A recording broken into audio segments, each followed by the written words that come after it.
दूसरी साखी, प्रेमी ढूंढत मैं फिरूं। प्रेमी का अर्थ यहाँ पर है सच्चा प्रभु भक्त।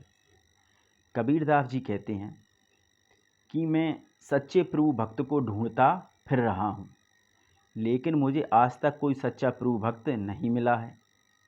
जब एक सच्चे प्रभु भक्त को दूसरा सच्चा प्रभु भक्त मिल जाता है तो उसकी सारी विष रूपी बुराइयाँ नष्ट होकर अमृत रूपी अच्छाइयों में बदल जाती हैं। प्रेमी ढूंढत मैं फिरूं, मैं एक सच्चे प्रभु भक्त को ढूंढता फिर रहा हूँ। प्रेमी मिले ना कोई, लेकिन मुझे कोई सच्चा प्रभु भक्त मिल ही नहीं रहा। प्रेमी को प्रेमी मिले। जब एक सच्चे प्रभु भक्त को दूसरा सच्चा प्रभु भक्त मिलता है तो क्या होता है, सब विष अमृत होई। तो सारी बुराइयाँ या कमियाँ अच्छाइयों में परिवर्तित हो जाती हैं। आगे कबीरदास जी क्या कहना चाहते हैं कि इस संसार में प्रभु भक्ति के नाम पर ढोंग करने वाले तो बहुत मिल जाते हैं, लेकिन सच्चा प्रभु भक्त आसानी से नहीं मिलता। इसलिए कबीरदास जी ने कहा है, प्रेमी मिले ना कोई। ढोंगी तो बहुत मिल रहे हैं, लेकिन सच्चा प्रेमी नहीं मिल रहा। जब सच्चा प्रेमी मिल जाएगा तो हमारे जितने अवगुण हैं, भेदभाव करना, राग द्वेष रखना, ये सब दूर हो जाएंगे और सद्गुणों में जैसे समभाव, दया, प्रेम आदि में परिवर्तित हो जाएंगे या इन गुणों का उदय हो जाएगा। अब इस साखी को भी मैं एक उदाहरण के माध्यम से और स्पष्ट करना चाहूँगा। एक बार भगवान श्री कृष्ण की भक्त मीराबाई वृंदावन गई और वह वृंदावन एक बहुत बड़े भक्त शिरोमणि संत जीव स्वामी से मिलने गई। जीव स्वामी, अब जीव स्वामी ने ये प्रण ले रखा था कि वह स्त्रियों से नहीं मिलते। जब मीराबाई इनसे मिलने आई तो इनके शिष्यों ने जाकर कहा होगा, ये अंदर थे अपने कमरे में, कि आपसे कोई महिला मिलने आई हैं। तो उन्होंने कमरे में से ही कहलवा दिया कि जाओ उनसे कह दो कि हम स्त्रियों से नहीं मिलते। अब जब मीराबाई को ये पता चला कि उन्होंने ये कहा है कि वह स्त्रियों से नहीं मिलते, तो मीराबाई ने बड़े अच्छे तरीके से एक बात कही। उन्होंने कहा कि वृंदावन में श्री कृष्ण ही एक पुरुष हैं, यहाँ आकर जाना कि उनका एक प्रतिद्वंदी भी पैदा हो गया है। जब ये बात जीव स्वामी ने सुनी तो उनको उनकी गलती का एहसास हुआ और वह नंगे पैर ही दौड़कर चले आए और मीराबाई जी से मिले और उन्होंने अपना प्रण तोड़ा। तो कहने का मतलब ये है कि जीव स्वामी के अंदर जो एक थोड़ी बहुत अपन को कमी कह सकते हैं कि वो स्त्रियों से नहीं मिलते थे, वो कमी भी अच्छाई में बदल गई। उन्होंने प्रण तोड़ दिया। कब? जब मीराबाई जैसी प्रभु की सच्ची भक्त जीव स्वामी जैसे सच्चे भक्त से मिली तो जीव स्वामी की अच्छाई में और वृद्धि हो गई। तो उम्मीद है आपको इस उदाहरण से इस साखी का अर्थ और स्पष्ट हो गया होगा। अब इसका प्रसंग हम देखते हैं। तो प्रस्तुत साखी में कवि ने सच्चे प्रभु भक्त की संगत के महत्व से अवगत कराया है। तो आपको पता है कि जब सच्चे प्रभु भक्त की संगति हमको मिलेगी तो हमारे अवगुण दूर हो जाएंगे, सद्गुणों का उदय हो जाएगा। तो ये हुआ इसका प्रसंग। विशेषता इसकी पहले जैसी ही हैं। पहली, प्रस्तुत साखी में कवि ने सच्चे प्रभु भक्त की पहचान के संकेत दिए हैं। क्या है सच्चे प्रभु भक्त की पहचान? कि उसके मिलते से ही हमारे अवगुण चले जाते हैं। दूसरा, पहले के समान है। तीसरा, चौथा, ये सब समान है। हालांकि इसमें अत्यानुप्रास अलंकार है। ये कोई, होई, ई, आ रहा है, शांत रस है, प्रसाद गुण है। तीसरी साखी, हस्ती चढ़िए ज्ञान को सहज दुलीचा डार, स्वान रूप संसार है भूखन दे झकमार।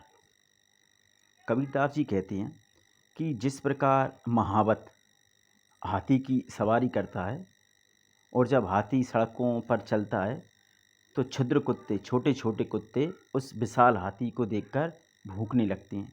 अब कुत्ते क्यों भौंकते हैं? कुत्ते इसलिए भौंकते हैं क्योंकि वो छोटे हैं और हाथी बड़ा है, तो कुत्तों को अपने छोटेपन का एहसास होता है, इसलिए वो भौंकते हैं। लेकिन हाथी क्या करता है? हाथी इनके भौंकने पर ध्यान नहीं देता और वो चुपचाप सहजता से अपने रास्ते पर चलता रहता है। हाथी क्यों नहीं ध्यान देता? क्योंकि हाथी को पता है कि ये तो झक मार रहे हैं, यानी भूख भूख कर अपना समय खराब कर रहे हैं। अगर मैं इसकी प्रतिक्रिया दूंगा तो मैं भी अपना समय खराब करूंगा, इसलिए हाथी अपना समय खराब नहीं करता और चुपचाप अपने रास्ते पर चलता रहता है। इसी प्रकार जब कोई व्यक्ति ज्ञान के रास्ते पर चलता है, यानी ज्ञान रूपी हाथी की सवारी करता है, तो संसार के लोग कुत्ते के समान भौंकते हैं। यानी कि संसार के लोग उस व्यक्ति की बुराइयां करते हैं, उसकी निंदा करते हैं। तो ऐसे व्यक्ति को इन बुराइयों की परवाह ना करते हुए ऐसे व्यक्तियों को उनके हाल पर छोड़ देना चाहिए, यानी उनको झक मारने के लिए, अपना समय खराब करने के लिए छोड़ देना चाहिए। अब इसमें एक गुप्त बात और है कि हाथी की सवारी तो जब हम करते हैं तो इसके ऊपर एक सिंहासन बिछा देते हैं, उस पर एक दुलीचा या गलीचा डाल देते हैं और उस पर बैठकर सवारी करते हैं। लेकिन जब ज्ञान रूपी हाथी की सवारी करना हो तो क्या बिछाएंगे? यानी कि जब हमको ज्ञान के रास्ते पर चलना हो तो हम कौन सा तरीका अपनाएंगे? तो तरीके कई हैं, दो मैं यहाँ बता देता हूँ। एक तो होता है हठ योग और एक होता है सहज योग या सहज साधना या सहज समाधि। तो कबीरदास जी इस सहज योग या सहज साधना का समर्थन करते हैं।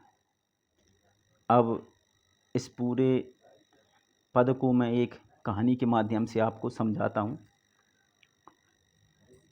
यह एक सूफी कहानी है। एक सूफी संत थे और उनका एक शिष्य था। वह शिष्य भजन पूजन भी करता था, ध्यान भी लगाता था, लेकिन वो क्या करता था? अपनी पत्नी की बुराई करता था अपने गुरु से जाकर। गुरु जी से क्या कहता? ना तो मेरी पत्नी भजन पूजन करती, ना ध्यान लगाती, वह बड़ी नास्तिक औरत है। एक दिन आप मेरे घर पर आइए और उसको समझाइए। गुरु जी ने कहा ठीक है, मैं आऊँगा। तो दूसरे दिन गुरु जी अपने उस शिष्य के घर पर गए। उसकी पत्नी आंगन में झाड़ू लगा रही थी। गुरु जी ने कहा कि आपके पति ने मुझे आमंत्रित किया है, वो कहाँ पर हैं? पत्नी ने कहा वह तो इस समय बाज़ार गए हैं और वहाँ एक जूते वाले के साथ झगड़ा कर रहे हैं। अब ये दोनों की बातें पति सुन रहा था, जो कि कमरे के अंदर बैठा था।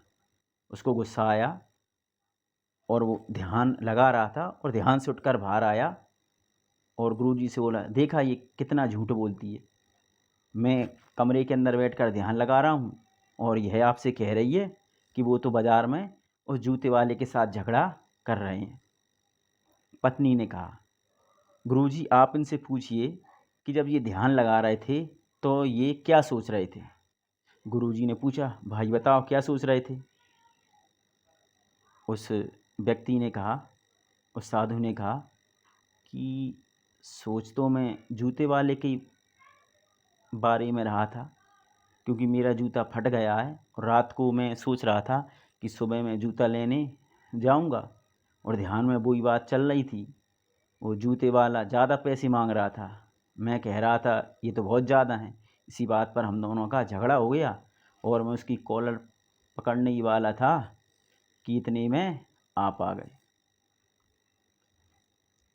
अब यहाँ सोचने वाली बात यह है कि पत्नी को कैसे पता चला कि वो जूते वाले के बारे में सोच रहे हैं? तो असल में जो उसकी पत्नी थी वो ये सहज साधना का ही मार्ग अपनाती थी। वो खाना खाती थी तो ऐसे खाना खाती थी जैसे अपने अंदर बैठे ईश्वर को खाना खिला रही है। झाड़ू लगाती थी तो ऐसे लगाती थी जैसे प्रभु के आंगन में झाड़ू लगा रही है, जबकि उसका पति कर्मकांड में ज़्यादा लिप्त रहता था। तो कबीरदास जी यही कह रहे हैं कि हमको कर्मकांड में ज़्यादा लिप्त नहीं रहना, हमें कठिन साधना नहीं करनी, हमें सहज साधना करनी है। और इसी सहज साधना के जरिए आप ईश्वर को पालेंगे। उम्मीद है इस उदाहरण के माध्यम से आपको ये साखी समझ में आई होगी। अब इसका हम संदर्भ देखते हैं जो कि पहले जैसा है। प्रसंग: प्रस्तुत साखी में कवि ने ज्ञान प्राप्ति के मार्ग पर मिलने वाली निंदाओं पर ध्यान न देने की सलाह दी है। जब कोई व्यक्ति ध्यान के रास्ते पर चलेगा तो लोग उसकी निंदा करेंगे, उस पर हमको ध्यान नहीं देना है। यह इसका प्रसंग हुआ। विशेषता या काव्य सौंदर्य: पहला, कबीरदास जी ने ज्ञान प्राप्ति के लिए सहज साधना पर जोर दिया है। ये सहज दुलीचा डारी, वो कहते हैं कि हठ योग नहीं करना, सहज साधना करनी है। दूसरी विशेषता, पद दोहा छंद में है, भाषा सहज सरल साधु कड़ी भाषा है। वो बाकी के वो सब पहले जैसे हैं। एक चीज़ इसमें आ गई, झक मारी, ये एक मुहावरा है, तो इस पद में मुहावरे का प्रयोग हुआ है।